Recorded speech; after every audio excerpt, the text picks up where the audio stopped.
Everyone, my name is Liz Scott, and I'm here to bring you another tip. This time, I'm going to talk about automation and app stacks. I am a huge advocate for utilizing apps. Most of you know that. So what I want to share with you today is all about what is an app stack and what can you do with it. So whenever I think of app stacks, let me first explain what I mean by that. App stacking is any time that you're talking about one or more apps. You can keep it simple. It can be an app that you're using for accounting, QuickBooks Online. It can be an app that you're using for workflow, your app for email. All of those are apps, and together that creates your firm or your business app stack. Most of the time, whenever I'm thinking about app stacks, I also am talking about automation. So taking it a step further and saying, let's take these different apps and integrate them. So I'm going to start by sharing a simple scenario, and then I'm going to follow it up with a little more complex because I want to let you know what can you do with app stacks and where can you take them. So the first scenario is scheduling. Whenever I'm talking to maybe a new client, or I'm talking to even, a peer that I want to be able to meet up with, the thing I want to do is keep it easy for us to stay engaged. The way that I can do that is by creating a calendar scheduling app with a link and putting that in my email. So now I'm talking about one app that would be my calendar app and my email. So every single time I send off my signature, I'm going to have a link, a hyperlink that's going to be in there to my Calendly, because that's the one I'm using, account. So with Calendly, the other thing I've done inside of my Calendly account is connected that to Zoom. So automatically, if somebody goes over and they look at my calendar, they're going to see my availability. And Calendly is going to first look at what time is available on my calendar. I can pull in my personal calendar, my business calendar, however many calendars that you need to do.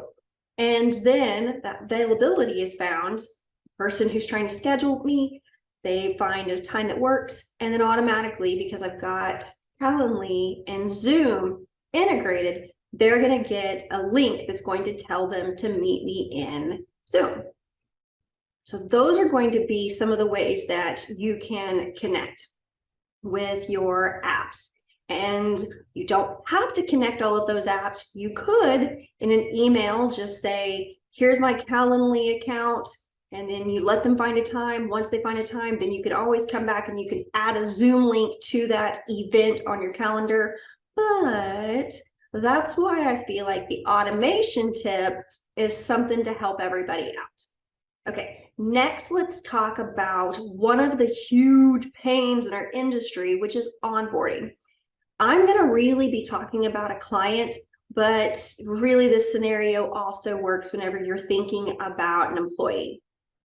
Onboarding is repetitive, but there's lots of steps involved. There's documentation, there's communication. You want to make sure that your team is having a good experience because this is going to be something new and it's usually kind of hard. So keep, the things that you can simple and allow that time space for whenever you're working on the more difficult parts. Same thing with your client. You want to stay engaged with them. You want them to have a good experience. So I'll share with you what my automation looks like. What I've got is I've got 4 different apps that I'm going to talk about and how those 4 apps are integrated. The first one that I want to share with you is Monday.com. That is my team workflow. That's where I'm going to put all of the steps about how-tos. I'm going to put any tips about the client. I'm going to store what steps should be taken for that client. That's where it's going to be at. The next thing that I'm going to talk about is a Pandadoc. So Pandadoc is our app for engagement letters. there's a lot of apps out there that'll also do CRM. For us, we needed something that did engagement letters. I wanted to kind of keep it simple. They're really nice, professional looking engagement letters. And that's the way that I want to make sure the scope of the engagement is captured. I want to make sure that everybody is clear about what is included and even what's not included. Years ago, I got a really awesome tip from Hector, and he was like, put in your engagement letter other services that you want to make sure to promote, but also to be clear are not included in that engagement letter. So I do that. At the end of my engagement letter, I have other services that we offer. Kind of a cool tip.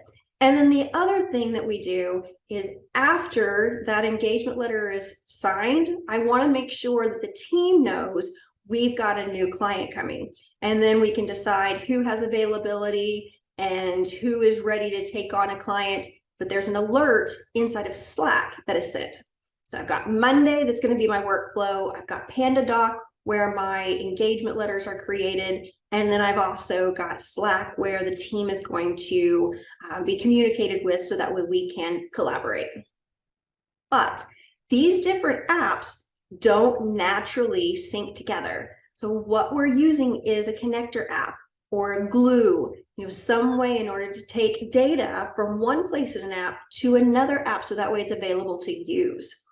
What we have is a Zapier integration with our various different apps. And Zapier is that glue that's going to take data from one location in an app. If something triggers an event, then it's going to push a reaction. And that action that's going to happen is going to be the next step in our workflow. So in our case, what we've got is a client will engage with us. We meet with them. We want to make sure that we like that engagement. I want to make sure that we stay involved with that client. So let me kind of share with you how it works.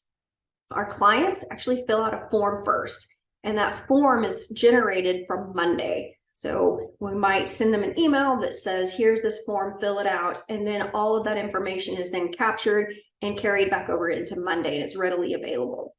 That actually allows us to have the meeting. We have the notes for the client. We go into it knowing who are the key players, what are they trying to accomplish, and there's an idea of the scope at that point.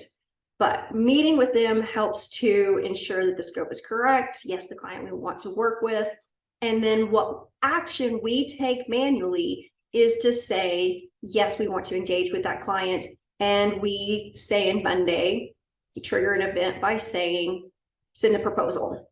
That send a proposal then lets Zapier know, send over a proposal inside of Pandadoc, and that engagement letter will be generated based on the types of services that they want and the when they're going to start services. And then once they sign that engagement letter, again, we're pulling in Zapier in order to be able to say, trigger the next event, which is to create a Monday board. So that's just a workflow space for that particular new client. And it's going to be onboarding tasks. It's going to say we need documents. And so automatically we send out an email telling the client what the next steps are. When that engagement letter is signed, automatically they get that email because Zapier is involved, and we're staying engaged with the client. They're excited. We're making sure not to lose the momentum because we want to create that really positive experience. Onboarding is hard. So as long as we can continue to stay in good communication, that's always a positive. The last thing that we do is over inside of Slack. So when there is a brand new Monday board that's created for a client, we send a push notification over into Slack. There's actually an automation inside Monday that will do that, or you can again use Zapier to notify the team. And we've got a team channel that's all about onboarding, and there the team is able to see that notification. So I know that that's kind of a lot to walk you through, but I wanted to talk about app stacks, some of the pain points in our area, scheduling, onboarding, and then how we've solved for that and what tools are we using. and including Zapier, that glue piece. So your app stacks can be individual, or they can be connected and create automation. Make sure that the apps that you're choosing allow for you to have open API. If you're wanting to do any type of integration, Zapier, you can go over to Zapier, you can check it out, you can search for the apps that you're using. You can even look at templates. If you're somebody who wants to use some of these low-code connectors or some no-code connectors, check out Make. It's got a different feel to it, and drop and drag. You've also got several that are on the market that we're using. So I would say, Tray.io, that's got a neat feel to it. It's also got a lot of options for training. So make sure that you're also looking at what kind of training is available. The low code or no code integrations definitely are going to be key to helping you, but you might need some help getting started with some of those trainings. I love helping my community. Hopefully these tips help you out, and I will be seeing you all soon. Bye, everyone.